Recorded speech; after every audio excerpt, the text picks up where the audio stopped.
I'll tell you what, the biggest and strangest rise in cosmetic surgery was during COVID. What? It was our busiest year. When we couldn't be around anybody? When everybody's working from home and nobody's going out, people decided they wanted to have cosmetic surgery. And that was up to that date, the year of COVID, 2020 was our busiest cosmetic surgery year we'd had. Now, since then, it's continued to grow, but that was something I did not expect. But everybody's sitting at home. They weren't facing people, or they were on Zoom calls and the like, and figured, well, I might as well do it now. And so it was an odd phenomenon. I never would have either. It was a strange year in so many ways. But that was the strangest side effect. What's up, Camden County? You are catching episode 97 of the Get In Your Business podcast. I'm your host, Alison Shores with the Camden County Chamber of Commerce. This Get In Your Business podcast is made possible by our Chairman Circle sponsors, Georgia's Own Credit Union, Lockheed, Comcast, Georgia Power Company, Sparklight, Plug Power, St. Mary's DDA, TDS Telecom, and Ameris Bank. Thank you to all of our sponsors. All right, guys, I'm excited because today I have Dr. Mitchell from Renue Plastic Surgery here. Thank you for coming in today. Thanks for having me. It's an honor. Listen, I have so many questions, and they're ranging from here to here, so just try to hang with me. I just have a lot of questions. You got it. So first things first, how did we get Renue Plastic Surgery here in our community? Sure. We've been here since 2003. We started Renue Plastic Surgery in 2001 up in Brunswick, and we were getting so many patients from down here and even northern Florida that we decided to open up a small satellite down here, and it grew and grew to the point that we're running it 3 full days a week down here now, which is it's been great. Tons of patients here, wonderful folks. We love being down here. Man, so so in your office, first of all, I need to give a shout out to all your staff because thank you. You have the greatest staff. I love those ladies in the front office and Miss Melanie. Oh, they're all just amazing. So I absolutely love them. So I don't want to forget about them before we get to the other doctors. They are amazing, take care of you from start to finish, make you feel so comfortable. I just love them. So I'm glad you have them. Well, thank you. They are what makes the practice work. We have Melanie Skavarik runs a show down here in St. Mary's. Yep. She's absolutely wonderful. She's been with us, I think, 16 years now. And it's funny because I remember we hired her, kids were so little, and now they're full-blown adults. But she does a great job. We have a lot of our staff has been with us for 10, even over 20 years. I was about to say. Which is really, that makes it work so well. They know they can finish my sentences for me. They know what I'm going to do. They know how to take care of the patients. And I think our patients love our staff more than the doctors. They like the doctors. I think they love our staff. They are just absolutely terrific. That's definitely true. I love those ladies. They, we did a business after hours there years ago, and I was just telling you earlier, like they knocked it out of the park. Like people still remember that business after hours, and that was like in my early years of chamber. So that had to be like 18 or 19. Like it was a long time ago. Sure. But yeah, they had this like caricature artist that drew people, and it was just the best business after hours ever. So Melanie knows how to have fun. So who are the other doctors in there with you? Sure, there's Dr. Steve Barr has been with me for 23, 24 years now, and Dr. Bradley Easterlin joined us about 15 years ago. Okay, so everybody's been doing it for a while. We have a lot of years behind us here. Yeah, we're approaching 70,000 patients. It's been quite 70,000. Yes, ma'am. So that's cool. Now, with plastic surgery, there's so much we can cover. How did you get into plastic surgery? I went to med school to be a cardiologist. That's really? what I always wanted to do. And after my first year, I'd spent the summer doing cardiology, first year of med school, and I didn't like it. Yeah. And I was a little depressed thinking, oh my God, I've gone to do this. Yeah. And so then my third year, I got to finally rotate in something surgical. And I did actually, it was during pediatrics. I had a patient who needed an operation, and I went and helped the doctor who was doing the operation. And I thought that was really cool. It was somebody who 100 years ago would have died. Yeah. And now this kid was going to have a normal life after a half-hour life-saving operation for them. Wow. And I thought that was really neat. And so then I did general surgery. I loved that. And then my 4th year, I did plastic surgery, and that was it. I was sold. It's head to toe. I was working in a burn unit. I was doing the cosmetic operations. We were doing skin cancer, trauma reconstructions, everything you can imagine, head to toe. And the variety and the fact it's such a visible specialty, you can see your results. Plastic surgeons take more pictures than anybody. We're always taking pictures before, pictures during, pictures afterwards. Yeah. We get to go and review it, and it's just such a fun specialty that was it. I've never thought about that. Like, you can see your work. It's right there. I mean, before and after, during, yeah. you can go back, look, and compare, and that's what makes it one of the things that makes it very satisfying. Yeah. So I'm assuming that at Renue that y'all do everything from like cosmetic to like just like all the things. The cosmetic, the stuff you see on TV, the Dr. 90210 kind of stuff, certainly plenty of that. We also do a lot of skin cancer work. There's a lot of that around here with everybody, with all the sun exposure, a lot of trauma, whether it's dog bites, car accidents, somebody falls off their bike, that kind of thing.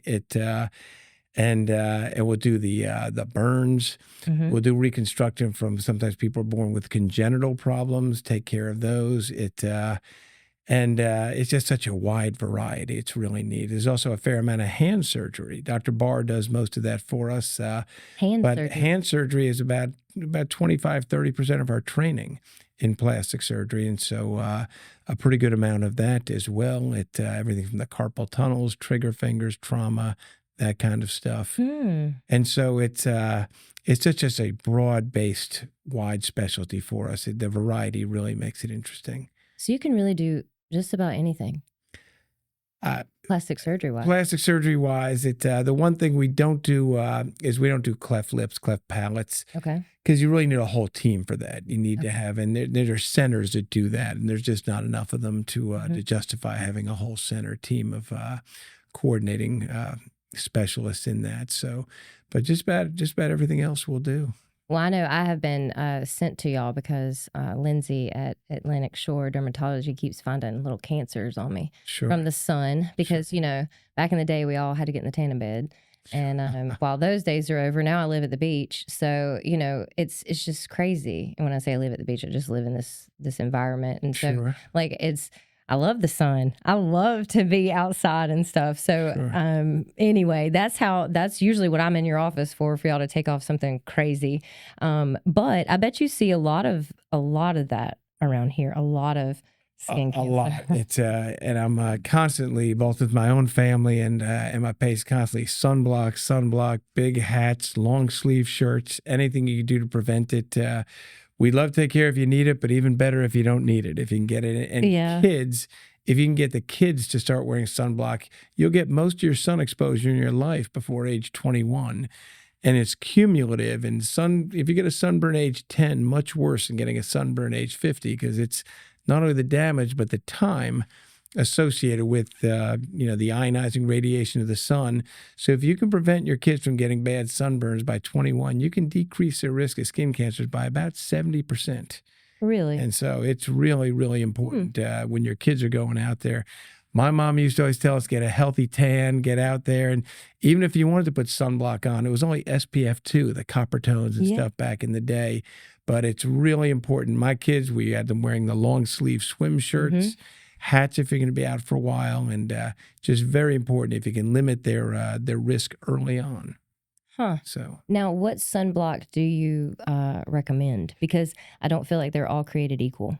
True. But if you get anything SPF 30 or higher, they're pretty much going to be fine. 70, 100, that's nice. But anything SPF 30 or higher, you're going to be fine. Okay. So is there every 2 hours if you're out in the sun too? Reapply every 2 hours. Oh yeah. That's so much work. Yeah, it is, but it'll save you some shots and some stitches down the road. I hear you. I think it's a fair deal. I was going to ask, do you tell people to wear sunblock or do you just let them come in for that? Probably be better for the practice to just come in, but no, we're trying to head it off at the pass. Yeah, absolutely. And especially anytime I see a red-headed kid in the office, you know, the paler your skin is, the higher your risk is. Don't tell me that. Yeah. Man. So. You're just killing all my dreams today. Okay. So my next question would be, have you seen a rise in like cosmetic surgeries in the last, I don't know, 10 years? It's a good question. I'll tell you what, the biggest and strangest rise in cosmetic surgery was during COVID. What? It was our busiest year. When we couldn't be around anybody? When everybody's working from home and nobody's going out, people decided they wanted to have cosmetic surgery. And that was up to that date, the year of COVID, 2020 was our busiest cosmetic surgery year we'd had. Now, since then, it's continued to grow, but that was something I did not expect. But everybody's sitting at home. They weren't facing people, or they were on Zoom calls and the like, and figured, well, I might as well do it now. And so it was an odd phenomenon. I never would have either. It was a strange year in so many ways. But that was the strangest side effect. Yeah. So I would have never guessed that in a million years. Like, what? No. Maybe people were seeing themselves on Zoom so much, so they're like, oh, let me put that away. I don't know. But that's that. Okay. All right. Now, as far as like, let's talk about Botox and like inject fillers and all those things. Have you seen a rise in that? Or have people always been doing it and I just caught on later? People have been doing it, but I think it's gotten more and more widespread. Certainly that's something. I think the numbers nationwide continue to grow on that. People want to get a quick fix for something, but don't necessarily want to have cuts, stitches, anesthesia, that kind of stuff. But certainly the Botox, the fillers have all been steadily growing and continue to do so. Yeah. So. Now, do people, if they want to, have any of the Botox or the fillers or stuff, do they need like a consult for that, or can they just make an appointment, that kind of stuff? They can make an appointment, come on in anytime, and we usually do it same day if they want to. It's not something that you have to schedule at a later time. Right. So. Okay. Now, I've heard somewhere that you can do like Botox for migraines, and I know a lot of people suffer from migraines. Is that something you guys do? It's something that can be done. It's very effective. We personally do not do it anymore because the insurance companies were starting to, even though it was being done, it's a lot of shots, if you don't mind that, but they were rejecting it because a plastic surgeon was doing it, even though it wasn't perfectly capable of doing it, and it wasn't for cosmetic purposes. But there's neurologists around who will typically do it for migraines, and it works. It's very effective. It lasts for a while, but you have to continue doing it if you want to maintain the results. So, how often do you have to do that with migraines? Every 4 to 6 months, typically, something like that. So you're coming in for a lot of shots. Yeah. But if you can avoid the headaches, all worth it. Yeah. So. Okay. Now, what has been like one of your favorite, I don't know, surgeries or outcomes or just something that stands out in your mind? Sure. It's I get asked that question a lot. What's my favorite operation? It's hard to narrow it down to one operation. My most satisfying patient or operation that we take care of is somebody comes in with a bad problem that's bothering them a lot, whether it's from trauma, whether it's from a skin cancer, whatever it may be. They come in and they're very upset and they think that they're going to be scarred for life or have difficulties with things. And when you put them back together and both with form and function, that's very satisfying. You look at the pre and post-op pictures with them, and they see how they came in, and they see how they ended up being. That's probably the most satisfying patient we take care of, in my mind, at least. Yeah. So. Like, can you imagine like having something that happens to you, whether it's a dog bite to the face or like burns or any of that, and that's going to affect, especially children that it happens to as a child. Like that's going to affect you the rest of your life. And I just think being able to fix that, like how cool is that? Oh, it's pretty neat. It's life-changing. It is. And it's like I say, when they come in and you can kind of, even the pre-op pictures, you can see how upset they are. Oh, yeah. And then by the time you're done with them and they're doing much, much better, that's pretty satisfying. Yeah. So, man, that's just a lot of, I've never really like stopped to think about all the different things that plastic surgery like can do, from just everyday cosmetics. I just want to look better, to like having a trauma or having, there's just so, I mean, now I get why you like it so much, all the different variety. Like it's like running through my head right now. Yeah. We never have a boring day in the practice. How could you? Everybody comes in, even if they have a similar problem, at least superficially on the description of it. Everybody's unique, and you have to plan and figure out what your options are, what the best option is. And there is never a boring day. And with our staff, who you've met and know, it's odd to say it, but we have a lot of fun in the practice. Interacting with our patients, doing things. It's a happy specialty. It really is. And it's a happy group, a happy practice. And we love taking care of our patients. It's really fun. And you truly mean that, because so when I went in there recently, I took my mom with me because of where the skin cancer was located, and I was nervous about the whole thing, and my husband couldn't go, so I was like, Mama, you're coming. Even though I'm in my 40s, you're coming with.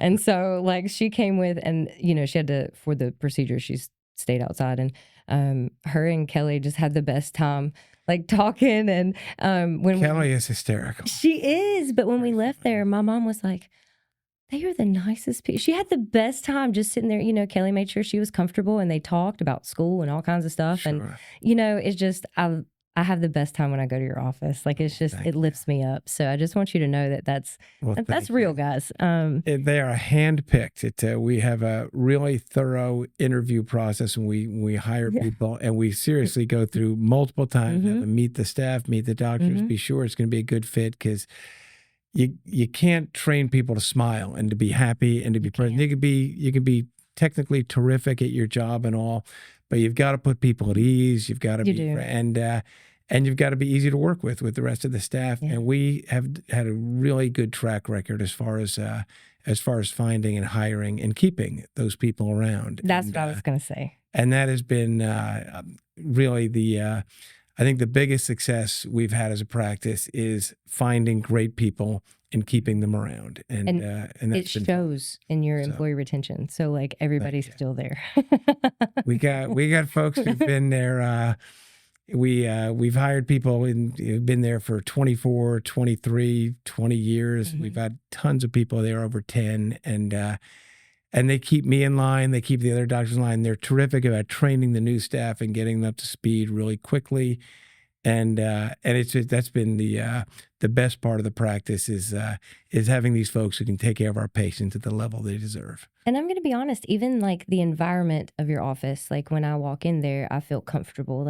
I love the setup. I love how it's just, you don't feel overwhelmed when you get in there. It's very soft and comforting and welcoming. Sure. Thank you for noticing that. We said when we built all of our offices, we want it to feel like you're checking into a spa or a really nice hotel when you come in the waiting room, and to have that feeling and vibe, because I get nervous when I go to the doctor's office. I mean, nobody wants to go to a doctor's office. When you're sitting in the waiting room, we want it to just feel relaxing, and so that you're not focused so much on the scary parts about going to see the doctor, but when you come in, that's the external vibe that we want to have. So thank you for noticing. Yeah, well, it matters, and you nailed it, because that's exactly how I feel when I walk in there. I do feel like I'm walking into a spa, and so I've always thought that when I walked in there, but going there as a patient, I was like, I was nervous, and I put this off for as long as I could. I did not want to get it done, and I needed the skin cancer removed, but I didn't want to, the location was terrible. So I needed to be comfortable, and usually I can adapt well. I can be comfortable in a lot of places, but this particular day, I just had a lot going on in my nerves. Sure. And so I had the best time, and I shouldn't have, but I did, And so you nailed it with that. I do want to go back to something. One other thing I have to ask you about plastic surgery, moles. Sure. Okay, so most moles are circular. Maybe not. Maybe that's not true, but the ones that I have coming home are circular. Now, when I've asked Lindsay to take off moles, and she's like, I can't, I can shave it off. It's just going to grow back. You have to get it surgically removed. Sure. And it's hard.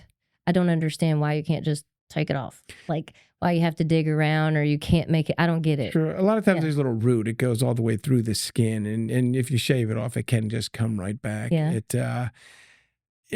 Most moles are roundish in shape. You are correct on that. The thing you want to watch for that makes a mole suspicious is if you think A, B, C, D. If you say A is asymmetry, in other words, a mole isn't round, it's got sort of a funny shape. B, the border. If the border looks irregular, jagged, or just doesn't seem smooth like it was before, that's another suspicious thing. C is color. If it's got more than one color, if it's changing color, if it's got brown and black or other colors in there, blue and the like, that's something suspicious as well. And D is diameter. If it gets bigger than a pencil eraser, basically, that's the weakest of the suspicious things. But anything that's growing, you certainly want to be concerned for, because there's certainly a lot of melanoma around, and that would be the suspicious thing with a mole. If it's changing or has any of those characteristics, you certainly want to have that checked out, because if you catch those things early, and you touched on something before, which is very common, is delay. Like, oh, I don't want to do this. I don't want to do it. With a lot of these things, you catch them early. It's a pain in the neck, but it's a shot and it's a few stitches. If you let it wait, it can become a much bigger deal. And I've operated on a lot of these lately where somebody ignored something for a long time and took a problem, which was a small problem, and turned into a pretty big problem. We had to do big skin grafts and big reconstructions to fill the hole after you've taken a cancer out. So if anything's suspicious, get it taken care of early on. Much, much easier on you, much better prognosis, much less pain, reconstructions, anything like that. So certainly around here, with all the sun exposure a lot of people have had, anything seeming suspicious, and other things, if something's bleeding, if it's ulcerating, anything that's growing, those kind of things, you really want to have checked out, because you can have basal or squamous cell cancers too, or can be dangerous as well. So catch it early, take care of it early, much better deal for you. I hear you. I mean, I hear what you're saying. I get it, and it makes sense. But sometimes, whew. All right. Well, I could probably keep you here all day talking about plastic surgery and Renue Plastic Surgery. But I do want to tell you this. I appreciate y'all investing in our community and being here and taking care of our people. We really appreciate that. I'm hoping y'all will still be around here for 25 more years. So I'm planning on it. Yeah. I might cut down to 4 days a week in 25 years. But, it's fun. This is a great community for us. It's our first satellite office we ever opened. It's very busy for us down here, and we love it. We love being part of the community. We love being part of the medical community. We love being involved with our military folks down here. One of the first questions I always ask when we see so many of these military folks, where are you from? And it's amazing. They're from all around the country. I mean, every nook and cranny of the country they're from. And that's been pretty neat. And I've been trying to get good at picking up accents where people are from, and I'm improving on that. You are, but speaking of that, you don't have an accent, and you told me earlier you're from New York. I am from New York. And I went to Notre Dame, which I don't think would be popular down here. But, hey, we do have some Notre Dame fans. You'd be surprised. Yeah, I've met several of them. But I haven't lived in New York since 1990, since I graduated med school. And I think my accent softened a little bit, even though occasionally I'll throw a word out there. People do a double take on me. That's funny. Yeah, but you don't have the Southern accent for sure. No, I can't say that yet. Yeah, no. But you don't have I wouldn't think you have a Northern accent. It's just kind of funny. Some of your words I can tell a little bit, but well, was there anything else that you wanted to say before we got off of this podcast? Was there anything you wanted to? No, I appreciate you having me here. This has been a lot of fun. I've never done a podcast. Well, I am so glad you came on ours first. I do want you to tell people where you're located, in case they do not know already. Sure, we are in the medical office building, right to the left of the hospital, on the first floor. You walk in, first office on the left. We're right there. You can't miss us. And when you walk in, it's just like a little spa oasis. It is so nice. So it is neat. Well, thank you so much for being here. We really appreciate it. I hope y'all will continue to be here for a very long time. Well, thank you. Us too. Yes. All right, guys, you have caught episode 97 of the Get In Your Business podcast. Please like, share, and subscribe, and get over to Renue Plastic Surgery today.